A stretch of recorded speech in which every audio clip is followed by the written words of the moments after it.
Hello friends, आप लोग कैसे हो। आई होप सभी अच्छे होंगे। यह एपी का पार्ट 6 है।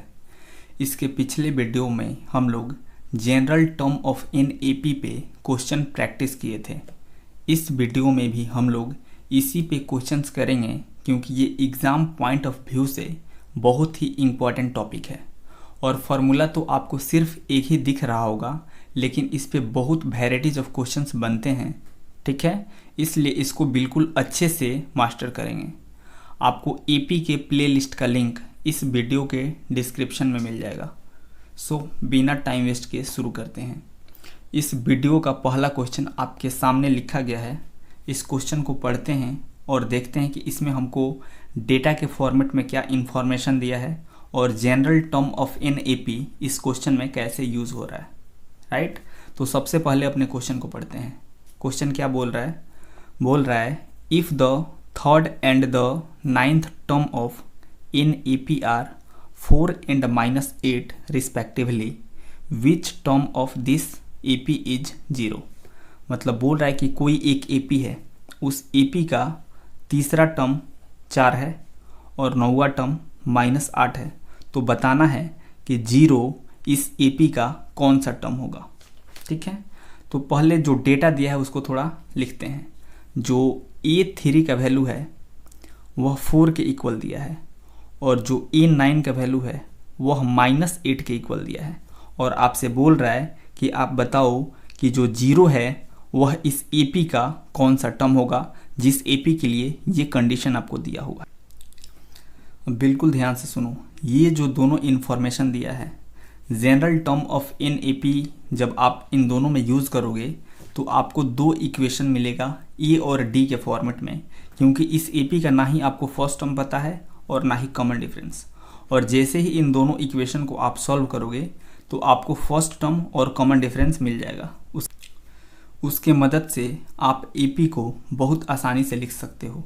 और एक बार आप एपी लिख लिए सक्सेसफुली तो आप बता सकते हो कि 0 उस एपी का कौन सा टर्म होगा जिसके लिए ये इन्फॉर्मेशन दिया है क्वेश्चन में। तो सबसे पहले क्या करते हैं, general term of N AP क्या होता है, an is equal to a plus n-1 into d वाला फॉर्मूला यूज़ करते हैं इसमें भी और यहाँ से इक्वेशन बनाते हैं। इसके लिए इक्वेशन जब हम लोग बनाएंगे तो n के प्लेस पे इस फार्मूला में 3 रखेंगे तो क्या हो जाएगा, A3 is equal to a plus 3-1 into d हो जाएगा। और यहाँ पे देखो A3 का जो वैल्यू है आपको क्वेश्चन में 4 दिया है, यानी 4 is equal to a plus 2d हो जाएगा। इसको इक्वेशन फर्स्ट बोल दो। उसी प्रकार से इसके लिए जब हम लोग इक्वेशन बनाएंगे तो इस general term of in AP वाले फार्मूला में n के प्लेस पे 9 रखेंगे, क्योंकि हमको A9 का वैल्यू -8 के इक्वल दिया है। तो क्या हो जाएगा, A9 is equal to a plus 9-1 into d. तो A9 का वैल्यू -8 दिया है, मतलब -8 is equal to a plus 8d हो जाएगा, ठीक है। अब आपके पास ए और डी के फॉर्मेट में दो इक्वेशन आ चुका है। इन दोनों को जैसे ही आप सॉल्व करोगे आपको इस एपी का फर्स्ट टर्म और कॉमन डिफरेंस मिल जाएगा। उसके बाद से आप एपी आराम से लिखोगे, उसके बाद से आप सक्सेसफुली बता पाओगे कि 0 उस एपी का कौन सा टर्म होगा। तो नेक्स्ट पेज पे दोनों इक्वेशन को सॉल्व करते हैं। अब क्या करेंगे, इक्वेशन सेकंड में से इक्वेशन फर्स्ट को हम लोग घटाएंगे। आप फर्स्ट में से सेकंड को भी घटाओगे तो आपके आंसर पे कोई फ़र्क नहीं पड़ेगा, लेकिन सेकंड में से फर्स्ट घटाना कंपैरेटिवली ज़्यादा आसान है, इसलिए हम लोग इक्वेशन सेकंड माइनस फर्स्ट करेंगे। तो इक्वेशन सेकंड पहले लिखते हैं, a plus 8d is equal to -8। और इक्वेशन फर्स्ट ये सेकंड है और first a plus 2d is equal to 4। अब इसको घटाना है तो यहाँ पे माइनस, यहाँ पे भी माइनस और यहाँ पे भी माइनस, तो ए वाला कैंसल आउट हो जाएगा। ये 6d इज इक्वल टू -12, यानी d का जो वैल्यू है वह -12/6, यानी यहाँ से d इज इक्वल टू -2 आ जाएगा। अब आपके पास कॉमन डिफरेंस जिसको हम लोग d से डिनोट करते हैं उसका वैल्यू सक्सेसफुली हम लोग निकाल चुके हैं। अब इस d के वैल्यू को या तो आप इक्वेशन फर्स्ट में रख दो या फिर सेकंड में रख दो। यहाँ से आपके पास इस AP का फर्स्ट टर्म जिसको हम लोग ए से डिनोट करते हैं, उसका वैल्यू आ जाएगा। चलो डी के वैल्यू को हम लोग इक्वेशन फर्स्ट में रखते हैं, बिकॉज यहाँ से कैलकुलेट करना थोड़ा कंपैरेटिवली आसान दिख रहा है। तो equation first a plus 2d is equal to 4 है, और यहाँ पे d इज इक्वल टू -2 रखेंगे।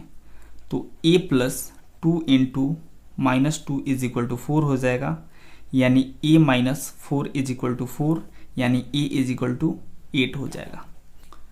इस AP का फर्स्ट टर्म और कॉमन डिफरेंस हम लोग कैलकुलेट कर चुके हैं। तो अब बहुत आसानी से हम लोग AP को ही लिख सकते हैं, जिस AP के लिए हमको क्वेश्चन में कंडीशन दिया था। तो फटाफट से AP को लिखते हैं, उसके बाद से देखते हैं कि कैसे पता करेंगे कि 0 इस AP का कौन सा टर्म होगा। ठीक है, तो A और D के वैल्यू हम लोग अभी जस्ट निकाले हैं, और 0 हम लोग मान लेते हैं कि इस AP का nth टर्म है, बिकॉज हमको नहीं पता है। तो जैसे ही हम लोग general term of n AP में इसके वैल्यू को रखेंगे, तो वहाँ से n का वैल्यू हमको बता देगा कि 0 कौन सा टर्म होगा। ठीक है, तो पहले AP लिखते हैं। तो AP कैसे लिखते हैं, आप A का वैल्यू लिखो और इसमें D को ऐड करते जाओ। तो -2 ऐड करोगे तो इस AP का दूसरा टर्म मिलेगा, कितना होगा, 6 के इक्वल होगा। फिर -2 ऐड करोगे तो इस AP का थर्ड टर्म मिलेगा 4 के इक्वल, और ये ऐसे ही बढ़ते जाएगा। और 0 इसमें कहीं ना कहीं आ रहा होगा, तो वही आपको बताना है कि 0 इस AP का कौन सा टर्म होगा। तो general term of n AP वाला फॉर्मूला यूज़ करते हैं। an is equal to a plus n minus 1 into d, और an के प्लेस पे 0 रखेंगे, बिकॉज हमको पता नहीं कि ये कौन सा टर्म है। और a के प्लेस पे 8 plus n minus 1 into d के प्लेस पे -2। तो ये लेफ्ट साइड जाएगा तो -8 होगा, और ये इंटू में है तो ये भी लेफ्ट साइड जाएगा तो डिवीजन में होगा, is equal to n minus 1। तो ये कैंसल आउट होगा तो 4 देगा, और यहाँ से n इज इक्वल टू 5 आपको दिख रहा होगा। मतलब इस AP का 5वां टर्म 0 होगा। एक बार इसको वेरीफाई करते हैं।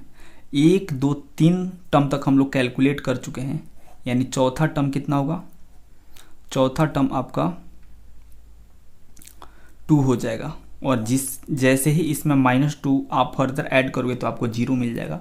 मतलब यहाँ से भी आप देख सकते हो कि 1 2 3 4 5 इस AP का 5वां टर्म 0 आ रहा है, और यहाँ से भी आप देख सकते हो कि n इज इक्वल टू 5 आया है, जो हमें क्लियरली बता रहा है कि n इज इक्वल टू 5, मतलब ये 5 इस AP का 0 होगा। तो आई होप ये क्वेश्चन बिल्कुल अच्छे से हर एक बच्चे को समझ में आया होगा। इसको वीडियो पॉज करके लिखो। नेक्स्ट क्वेश्चन देखते हैं। अगला क्वेश्चन आपके सामने है, इसको पढ़ते हैं और देखते हैं कि क्वेश्चन में क्या डेटा दिया है और हमसे क्या पूछ रहा है। क्वेश्चन बोल रहा है, the 17th term of n AP exists it's 10th term by 7, find the common difference. Exists मतलब होता है ज़्यादा, मतलब क्वेश्चन बोल रहा है कि कोई एक AP है, उसका जो 17वां टर्म है उसके 10वें टर्म से 7 ज़्यादा है, तो इस AP का कॉमन डिफरेंस बताना है कि कितना होगा। ये जो स्टेटमेंट है यहाँ तक, अगर इसको हम लोग मैथमेटिकल फॉर्मेट में एक्सप्रेस करना चाहें तो कैसे करेंगे, बिल्कुल ध्यान से देखो। लिखेंगे A17 is equal to A10 plus 7। अब इस इक्वेशन को अगर आप समझ गए तो ये क्वेश्चन समझ जाओ कि बिल्कुल हलवा है। कैसे, बोल रहा था कि जो इस AP का 17वां टर्म है उसके 10वें टर्म से 7 ज़्यादा है, मतलब ये 7 ज़्यादा है, तो आप A10 में जब 7 ऐड करोगे तो ये पूरा इसके 17वें टर्म के इक्वल हो जाएगा। आई होप ये बिल्कुल अच्छे से इक्वेशन समझ में आया होगा। क्वेश्चन बोल रहा था कि कोई एक AP है, उसका 17वां टर्म उसके 10वें टर्म से 7 ज़्यादा है, तो जब ये 7 ज़्यादा है तो जब आप 10वें टर्म में भी 7 ऐड करोगे तो ये इसके 17वें टर्म के इक्वल हो जाएगा। इसलिए A17 is equal to A10 plus 7 लिखे हैं, तो अपने पास एक इक्वेशन बन गया है। अब हमसे इस AP का कॉमन डिफरेंस पूछा है, लेकिन यहाँ पे जो इक्वेशन हमें दिख रहा है उसमें D तो दिख ही नहीं रहा है, तो हम लोग D कैलकुलेट कैसे करेंगे। तो हम लोग यहाँ पे general term of n AP use करेंगे। an is equal to a plus n minus 1 into d. इसको यूज़ क्यों करेंगे, क्योंकि जैसे ही आप इसको एक बार यहाँ पे n इज इक्वल टू 17 रख के और एक बार यहाँ पे n = 10 रख के यूज़ करोगे तो आपको इक्वेशन में d दिखने लगेगा जो आपको कैलकुलेट करना है। उसके बाद से आगे देखेंगे कि कैसे सॉल्व होगा। एटलीस्ट जो हमको कैलकुलेट करना है वो तो कम से कम इक्वेशन में दिखना चाहिए ना। तो जैसे ही आप इस फॉर्मूला को यूज़ करोगे आपको कॉमन डिफरेंस इक्वेशन में दिखने लगेगा। तो A17 के लिए हम लोग क्या करेंगे, इस फार्मूला में n = 17 रखेंगे तो यहाँ पे क्या आएगा, a + n-1 × d आएगा। n के प्लेस पे 17 रखे हैं, उसी प्रकार से यहाँ पे a + 10-1 × d आएगा और ये +7 आएगा।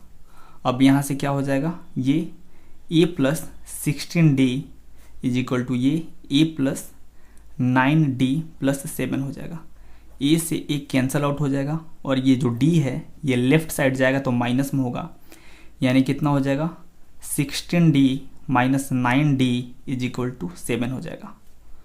अब यहाँ से देखो क्या होगा, 16d - 9d करोगे तो 7d मिलेगा = 7। तो 7 से 7 कैंसल आउट होगा तो d = आपको 1 मिल जाएगा। मतलब इस AP का, जिसके लिए ये कंडीशन दिया था, इस AP का जो कॉमन डिफरेंस है वह 1 होगा। ठीक है, तो आई होप ये बिल्कुल आपको समझ में आया होगा कि हम लोग कैसे इसको सॉल्व किए हैं। इसको वीडियो पॉज करके लिखो, नेक्स्ट क्वेश्चन डिस्कस करते हैं। अब इसको देखते हैं। क्वेश्चन बोल रहा है विच term of the AP this will be 132 more than it's 54th term. मतलब बोल रहा है कि अगर इस AP के 54th टर्म को हम लोग 132 से बढ़ा दें तब अपने पास जो वैल्यू निकल के आएगा बताने कि वह इस AP का कौन सा टर्म होगा। मेरे को पता है क्वेश्चन क्या बोल रहा है, ये अभी अच्छे से मैक्सिमम बच्चों को समझ में नहीं आया होगा। इसको अच्छे से लिख करके समझते हैं। जैसे मान लो ये जो AP दिया है वह कितना है, 3, 15, 27, 39 और ये ऐसे ही बढ़ते जा रहा है। इस AP में 54th टर्म भी कहीं ना कहीं आएगा। तो क्वेश्चन बोल रहा था कि इसके 54th टर्म को अगर हम लोग 132 से बढ़ा दें, 132 से बढ़ा दें मतलब इसमें 132 ऐड कर दें, तब अपने पास जो वैल्यू आएगा, मान लेते हैं ये वैल्यू x आ रहा है, तो बताना है कि ये जो x है वह इस AP का कौन सा टर्म है। आई होप अब बिल्कुल समझ में आया होगा। तो हम लोग क्या करेंगे, सबसे पहले इस वैल्यू को पता करने के लिए हमको इस AP का 54th टर्म का पता होना बिल्कुल ज़रूरी है। तो सबसे पहले अपना टारगेट क्या होगा, इस AP का 54th टर्म पता करना। उसके बाद से उसको हम लोग 132 से बढ़ाएंगे, मतलब उसमें 132 ऐड करेंगे, तब अपने पास जो वैल्यू आएगा उसको हमें बताना है कि इस AP का कौन सा टर्म होगा। तो क्या करेंगे, ये भी पक्का इसमें कहीं ना कहीं आ रहा होगा। 54th टर्म को 132 से बढ़ाएं तो डेफिनेटली इसके बाद ही ये वैल्यू आएगा। तो इसको हम लोग कैसे पता करेंगे कि ये कौन सा टर्म है, इसको हम लोग AN मान लेंगे, मतलब मान लेंगे कि यह इस AP का nth टर्म है। अब हम लोग general term of in AP में nth टर्म के प्लेस पे जैसे ही इस वैल्यू को रखेंगे और यहाँ से E और D का वैल्यू निकाल के पुट करेंगे तो वहाँ से अपने पास इन का वैल्यू निकल के आ जाएगा, जो क्लियरली हमें बता देगा कि ये जो वैल्यू है वह इस AP का कौन सा टर्म होगा। तो क्वेश्चन को कैसे सॉल्व करना है, क्या वे होना चाहिए सॉल्व करने का, आई होप सभी को अच्छे से पता चल गया होगा। तो सबसे पहला टारगेट क्या है, इस AP का 54th टर्म कैलकुलेट करना। तो नेक्स्ट पेज पे पहले इसको कैलकुलेट करते हैं। इस AP का जो A का वैल्यू है वह 3 हो जाएगा और D का वैल्यू कितना हो जाएगा, किसी भी एक टर्म को आप पकड़ो और उसका पिछला वाला टर्म उसमें घटा दो। तो 15 में से अगर 3 घटा रहे हो तो 12 आ जाएगा, यानी इस AP का कॉमन डिफरेंस 12 और फर्स्ट टर्म 3, और इस AP का 54th टर्म हमें पता करना है। तो हम लोग general term of in AP formula use करेंगे। क्या होता है, AN = A + n-1 × D, और n के प्लेस पे 54 रखेंगे। तो A54 = A के प्लेस पे 3 प्लस n के प्लेस पे 54 - 1 × D के प्लेस पे 12। तो A54 = 3 प्लस ये 53 × 12 हो जाएगा। तो यहाँ से जो A54 का वैल्यू है वो कितना हो जाएगा, 3 प्लस ये 53 इंटू 12 जब आप करोगे तो 648 के इक्वल आएगा, यानी A54 इज इक्वल टू 651 आ जाएगा। तो ये आपका A54 है जो कि कहीं आ रहा होगा। अब इसको हम लोग 132 से बढ़ाएंगे, यानी A54 प्लस 132 करेंगे तो देखो क्या आ रहा है। तो A54 का वैल्यू 651 है। अब इसमें हम लोग 132 ऐड करेंगे तो अपने पास 783 आएगा। तो डेफिनेटली 783 इसमें कहीं आ रहा होगा, 783। तो आपको यही बताना था कि A54 को, मतलब इस AP के 54th टर्म को जब आप 132 से बढ़ाओगे तब आपके पास जो वैल्यू आएगा, बताना है कि ये इस AP का कौन सा टर्म होगा। तो हमें नहीं पता है तो इसको हम लोग EN मान लेंगे, मतलब मान लेंगे कि यह इस AP का nth टर्म है। तो अब हम लोग फिर से एक बार ये वाला फार्मूला यूज़ करेंगे, जनरल टर्म ऑफ NAP, और वहाँ से हम लोग n को कैलकुलेट कर लेंगे जो हमको बता देगा कि इस AP का 783 कौन सा टर्म होगा। ठीक है, तो नेक्स्ट पेज पे इसको कैलकुलेट करते हैं। अब क्या हो जाएगा, AN is equal to A plus N-1 into d हो जाएगा। AN के प्लेस पे 783 रखेंगे तो 783 इज इक्वल टू A के प्लेस पे 3 प्लस N-1 इंटू डी के प्लेस पे 12। तो देखो इस इक्वेशन में सिवाय n के आपको सब कुछ पता है, तो यहाँ से n कैलकुलेट कर लोगे तो आपको बता देगा कि इस AP का कौन सा टर्म ये 783 है। तो इसको सॉल्व करते हैं, ये 3 प्लस में है तो ये लेफ्ट साइड जाएगा तो माइनस में हो जाएगा। तो जब इसको माइनस करोगे तो आपके पास 780 आएगा, is equal to N-1 into 12। ये जब लेफ्ट साइड जाएगा तो ये डिवीजन में हो जाएगा, यानी 780 divided by 12 is equal to N-1, और ये कैंसल आउट करोगे तो आपको 65 मिलेगा, यानी यहाँ से n इज इक्वल टू 66 आएगा। मतलब इस AP का 66 टर्म 783 होगा। इसको वेरीफाई कर लेते हैं। हम लोग क्या करेंगे, इस AP का 66 टर्म निकाल के देखेंगे कि 783 के इक्वल आ रहा है कि नहीं। तो A66 कैलकुलेट करके चेक करते हैं तो कितना हो जाएगा। इस फार्मूला में रखोगे तो n के प्लेस पे आपको 66 रखना पड़ेगा, यानी A66 is equal to A का value 3 plus 66 minus 1 into d का वैल्यू 12। तो A66 is equal to 3 plus 65 into 12। तो यहाँ से A66 का जो वैल्यू है वह 3 प्लस ये 780 हो जाएगा, और A66 का जो वैल्यू है वह 783 आपके पास निकल के आ जाएगा। आप देख सकते हो कि इस AP का 66 टर्म 783 के इक्वल है। तो आई होप बिल्कुल अच्छे से पूरा क्वेश्चन समझ में आया होगा।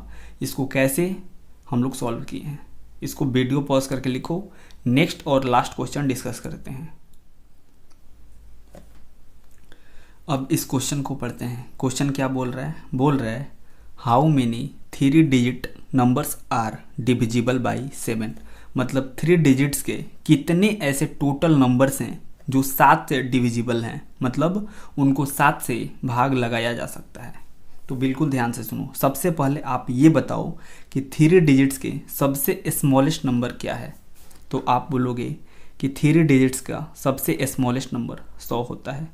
इसके आगे जाओगे तो 101 मिलेगा, 102 मिलेगा, और ये ऐसे ही बढ़ते जाएगा। और 3 डिजिट्स का सबसे लार्जेस्ट नंबर आपसे पूछा जाए तो आप बोलोगे 999। अगर इससे आप पीछे गए तो आपको 99 मिलेगा, जो कि 2 डिजिट का नंबर है, ये 3 डिजिट का नंबर नहीं है। इससे आगे जाओगे तो आपको 1000 मिलेगा, जो कि अगेन 3 डिजिट का नंबर नहीं है, ये 4 डिजिट का नंबर है। मतलब 3 डिजिट्स के टोटल जितने भी नंबर्स हैं उन सब को हम लोग इसके बीच में लिख लिए हैं। मतलब टोटल 3 डिजिट के नंबर 100 से लेके 999 के बीच में ही होते हैं। इससे पीछे आप जाओगे तो आपको 2 डिजिट का नंबर मिलेगा, इससे आगे आप जाओगे तो आपको 4 डिजिट का नंबर मिलेगा। ठीक है, अब आप ये बताओ कि 3 डिजिट्स के सबसे स्मॉलेस्ट नंबर की ओर से वह पहला कौन सा ऐसा नंबर है जिसको हम लोग 7 से डिवाइड कर सकते हैं, मतलब वह 7 से कंप्लीटली डिविजिबल होगा। तो आप चेक जब करोगे तो आपको पता लगेगा कि 105 इस छोटे 3 डिजिट्स के संख्या की ओर से सबसे पहला ऐसा नंबर है जिसको 7 से डिवाइड किया जा सकता है, राइट। दूसरा आप पता करोगे तो 112 आएगा, तीसरा 119 आएगा और ये ऐसे ही बढ़ते जाएगा। अब आपसे पूछा जाए कि आप 999 की तरफ से सबसे लार्जेस्ट नंबर 3 डिजिट का बताओ जो कि कंप्लीटली 7 से डिविजिबल होगा, तो इसको अब आप कैसे बताओगे? इसको थोड़ा ध्यान से एक बार देख लो। आप क्या करना, इस 999 को 7 से डिवाइड कर देना, तो कितना आएगा? 7 1 जा 7, यहाँ पे 2 आएगा, फिर ये 9 उतरेगा तो 7 4 जा 28, यहाँ पे 1 आएगा और ये 9 और 7 2 जा 14 आएगा और यहाँ पे आप देख सकते हो रिमाइंडर 5 आएगा। अब इस रिमाइंडर को इस डिविडेंड में आप घटा दोगे तो आपको 3 डिजिट का सबसे लार्जेस्ट नंबर पता चल जाएगा जो कि 7 से कम्प्लीटली डिविजिबल होगा। मतलब 999 में 5 सब्ट्रैक्ट करोगे तो आपको 994 मिलेगा, जो कि 3 डिजिट का सबसे लार्जेस्ट वाला नंबर होगा जो कि 7 से कम्प्लीटली डिविजिबल होगा। यहाँ पे जो 3 डिजिट्स के नंबर्स थे 100 से लेके 999 के बीच में, यहाँ से हम लोग वो सारे 3 डिजिट्स के नंबर्स का यहाँ पे एक लिस्ट बनाए हैं जो कि कम्प्लीटली 7 से डिविजिबल हैं। ये सबसे स्मॉलेस्ट नंबर है 3 डिजिट का जो कि कम्प्लीटली 7 से डिविजिबल है। ये उसका जस्ट अगला वाला है, ये उसके जस्ट अगला वाला है और इसी प्रकार से बढ़ते बढ़ते ये 3 डिजिट का सबसे लार्जेस्ट वाला नंबर है जो कि कम्प्लीटली 7 से डिविजिबल है। मतलब वो सारे 3 डिजिट्स के नंबर्स का लिस्ट हम लोग यहाँ पे निकाल के लिख चुके हैं, ठीक है। अगर इस सीक्वेंस को आप ध्यान से एब्जॉर्व करोगे तो यह एपी में है। देखो कैसे, जब आप 105 में +7 करोगे तो आपको 112 मिलेगा। फिर जब इसमें आप +7 ऐड करोगे तो आपको 119 मिलेगा। मतलब 7 ऐड करने से इस सीक्वेंस का अगला वाला टर्म आते जा रहा है, मतलब यह एपी वाले कंडीशन को फुलफिल कर रहा है। तो यह सीक्वेंस एपी में होगा बिकॉज इसका कॉमन डिफरेंस 7 हो रहा है और इस एपी का इस सीक्वेंस का जो फर्स्ट टर्म है वह 105 है, राइट। इस एपी में टोटल जितने नंबर्स होंगे उतना ही नंबर ऑफ टर्म्स 3 डिजिट्स के होंगे जो कि कम्प्लीटली 7 से डिविजिबल हो सकते हैं, क्योंकि उन्हीं सभी नंबर्स को हम लोग यहाँ से निकाल के यहाँ पे एक सीक्वेंस लिखे हैं जो कि एपी में हमें दिख रहा है। तो सिंपली अब कुछ नहीं करना है, इस एपी का नंबर ऑफ टर्म्स हमें कैलकुलेट कर लेना है। तो नेक्स्ट पेज पे उसको कैलकुलेट करते हैं। तो इस एपी का ये फर्स्ट टर्म हो जाएगा, कॉमन डिफरेंस 7 हो जाएगा बिकॉज आप किसी भी एक टर्म को पकड़ के उसमें से उसका पिछला वाला टर्म घटाओगे तो 7 मिलेगा और इसको हम लोग nth टर्म मान लेंगे इस एपी का। तो अब हम लोग general term of N AP use करेंगे। तो a n is equal to a plus n minus 1 into d आएगा और ए एन के प्लेस पे 994 रखेंगे, ए के प्लेस पे 105 रखेंगे plus n minus 1 into d के प्लेस पे 7 रखेंगे।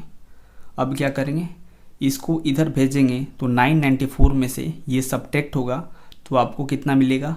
889 मिलेगा और ये इनटू में है तो ये जब लेफ्ट साइड जाएगा तो ये डिवीजन में हो जाएगा, इज इक्वल टू n-1 आपको मिलेगा। जब इसको डिवाइड करोगे तो आपको 127 मिलेगा, मतलब n-1 इज इक्वल टू 127 मिल रहा है। यहाँ से n इज इक्वल टू 128 हो जाएगा। यहाँ से आप क्लियरली देख सकते हो कि इस सीक्वेंस में इस एपी में टोटल 128 टर्म्स हैं, राइट। मतलब 3 डिजिट्स के टोटल 128 ऐसे नंबर्स होंगे जो कि कम्प्लीटली 7 से डिविजिबल होंगे। आई होप ये क्वेश्चन बिल्कुल अच्छे से हर एक बच्चे को समझ में आया होगा। अगर पूरे वीडियो में किसी भी पॉइंट पे किसी भी बच्चे को कोई थोड़ा सा भी अगर प्रॉब्लम हो रहा हो तो उस पॉइंट पे वीडियो को दोबारा अच्छे से सुनो, डेफिनेटली क्लियर हो जाएगा। अगर फिर भी कहीं डाउट रह जाता है तो आप कमेंट सेक्शन में बताओ, हम उसको और अच्छे से एक्सप्लेन करेंगे, राइट। ओके, देन मिलते हैं नेक्स्ट नए वीडियो में। तब तक के लिए have a good day, take care, bye.